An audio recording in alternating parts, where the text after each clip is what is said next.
खुलुमबाय नोंथांमोनखौ बयखौ बरायबाय। दिनै 14 जुन 2023 बाराय जाबाय बुधबार। फैदो दिननि खौरांफोरखौ बेखेवनोसै। आसामनिफ्राय बेंगालुरुआव अट' गाखोहैनानै सासे सुबुङा अट' ड्राइभारजों इनाय बुथारजादों।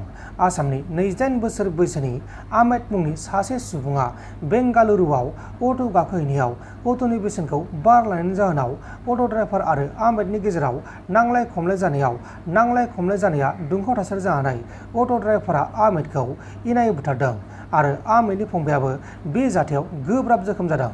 बे समाव आहमेदनि फंबायखौ फाहामसालियाव फाहामथायगासिनो दङ। जेब्ला जाथाया जादोंमोन अब्ला आहमेदनि फंबायाबो लोगोसे दंफायोमोन।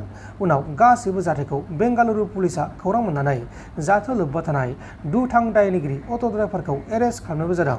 हमजानाय दायनिगिरि दुथां अट' ड्राइभारनि मुङा जाबाय आसवान। दा बे जाथायनि सायाव नायबिजिरनाया सोलिगासिनो दङ।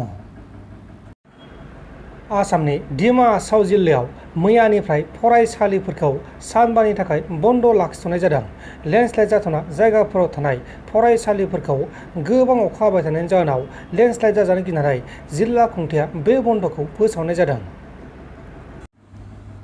गवालपारायाव जनालि नाथ मुंनि सासे बिजेपि हानजानि आइजो दैदेनगिरिखौ बुथारनानै राजा लामायाव गारना दोननाय जाथायाव लोब्बा थानाय सासे दायनिगिरिखौ आसाम पुलिसा गोख्रों सिग्रोमनानै एरेस्ट खालामदों। हमजानाय दायनिगिरिनि मुङा जाबाय हासानुर इस्लाम आरो बिहा माटिया बाजाराव गस्लानि दखानबो दं होननानै मिथिनो मोननाय जादों। बे समाव बेखौ एरेस्ट खालामनानै जाथायनि सायाव गोथौयै नायबिजिरनाया सोलिगासिनो दङ। मैदेरनि गाग्लोबनायजों सानै बिसि आरो फिसाया अबथिरायै जिउ गोमानांगौ जादों। कामरुप डिस्ट्रिक्टनि सिङाव थानाय सयगाव हालामाव हाग्रानि मैदेरजों गाग्लोबजानानै सानै बिसि आरो फिसाया जायगायावनो जिउ गोमादों। थैनाय बिसि आरो फिसायनि मुङा जाबाय तुलेश्वर राभा 55 बोसोर बैसोनि आरो नीलिमा राभा 50 बोसोर बैसोनि 2 नं कसपारा गामिनि थागिबि। जेब्ला बिसि आरो फिसाया आबाद थिलियाव थांनानै खामानि मावबाय थादोंमोन अब्लानो बे जाथाया जादोंमोन।